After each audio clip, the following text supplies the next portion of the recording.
Halo, selamat pagi. Berjumpa lagi dengan Ibu. Semoga Anda sehat selalu. Assalamualaikum warahmatullahi wabarakatuh. Hari ini kita akan belajar tentang pemeriksaan laboratorium. Capaian pembelajaran pada hari ini, mahasiswa diharapkan mampu melakukan pemeriksaan laboratorium dasar. Hari ini Ibu akan menyampaikan pemeriksaan hemoglobin dan pemeriksaan golongan darah. Nah, apa itu uji darah atau pemeriksaan darah? Dan kenapa penting kita melakukan pemeriksaan darah? Nah, uji darah atau pemeriksaan darah atau tes darah adalah saat sampel darah diambil dari tubuh untuk diuji di laboratorium. Tujuannya untuk membantu dokter dalam menegakkan suatu diagnosa seseorang itu mengalami penyakit atau misalnya kondisi medis yang perlu ditangani selanjutnya. Ya. Sehingga dokter akan memerintahkan kita untuk melakukan tes, rangkaian tes, misalnya uji kadar glukosa, kemudian uji kadar hemoglobin, melihat juga jumlah sel darah merah, jumlah sel darah putih, trombosit, dan lain sebagainya. Nah, tes darah ini sangat penting sekali membantu dokter dalam melihat seberapa baik kerja suatu organ di dalam tubuh kita, ya. Misalnya kayak hati, ginjal, dan lain sebagainya. Apa itu uji hemoglobin? Jadi tes hemoglobin itu adalah tes darah yang membantu seorang dokter untuk memeriksa kadar sel di dalam darah merah, ya, kadar sel darah merah. Sel darah merah mengantarkan oksigen ke berbagai bagian tubuh, jadi sangat berperan penting sekali untuk keberlangsungan kehidupan kita. Hemoglobin merupakan metaloprotein, yaitu suatu protein yang mengandung zat besi di dalam sel darah merah yang memiliki fungsi untuk mengangkut oksigen dari paru-paru ke seluruh tubuh. Ini terjadi pada mamalia dan hewan lainnya. Hemoglobin juga merupakan pengusung karbon dioksida kembali menuju paru-paru untuk dikeluarkan, dihembuskan keluar dari tubuh. Jadi ketika kita bernapas, kita menghirup oksigen akan diikat juga oleh hemoglobin dan dihantarkan ke seluruh tubuh. Kemudian juga akan hemoglobin itu akan mengeluarkan karbon dioksida. Nah, artinya hemoglobin memiliki peran yang sangat penting untuk tubuh kita. Molekul hemoglobin terdiri dari globin, apoprotein, dan 4 gugus heme yang merupakan suatu molekul organik dengan satu atom besi. Sehingga ada alasan-alasan tertentu kita harus melakukan pemeriksaan Hb, ya. Yaitu seperti misalnya kita punya gejala sering kelelahan, memiliki kondisi tubuh tidak nyaman atau tidak sehat gitu ya. Atau misalnya penurunan berat badan yang tidak dapat dijelaskan ya, dan signifikan. Nah, sehingga biasanya nanti ketika kalau kita ke dokter itu disuruh tes pemeriksaan hemoglobin. Atau ada tanda-tanda perdarahan.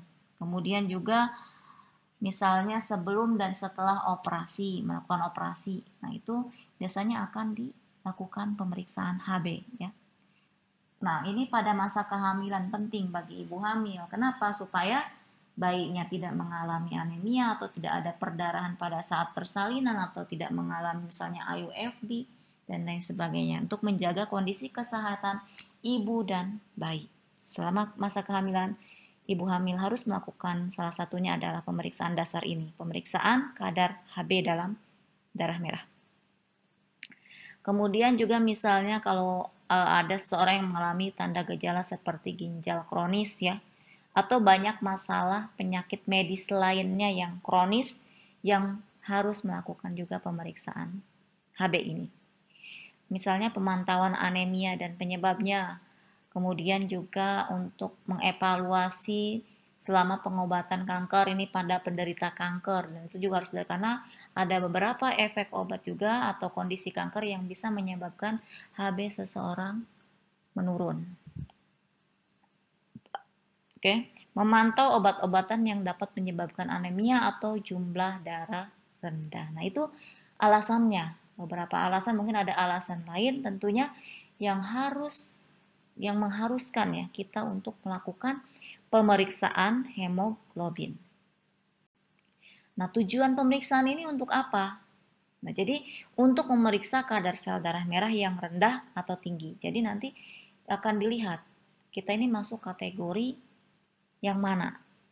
Normal, tidak normal, atau sangat kurang, dan lain sebagainya. Nanti akan ada disampaikan di sini. Ini dapat dilakukan sebagai bagian dari pemeriksaan rutin, ya. Jadi kita bisa misalnya melakukan pemeriksaan ini untuk melihat kondisi tubuh kita. Jadi sebagai deteksi awal ya, supaya tadi screening lah ya, supaya kita lebih baik kan mencegah ya daripada mengobati. Jangan sampai telat nantinya kan itu. Karena HB ini sangat penting sekali seperti yang Ibu jelaskan sebelumnya. Oke. Nah, kemudian bagaimana seharusnya kita mempersiapkan tes hemoglobin dulu? Apakah ada hal yang harus dipersiapkan? Tentunya ada sebelum kita melakukan pemeriksaan HB. Misalnya makan dan minum secara normal ya, jangan sampai dikurangi atau dilebihkan. Jadi seperti biasanya saja secara normal.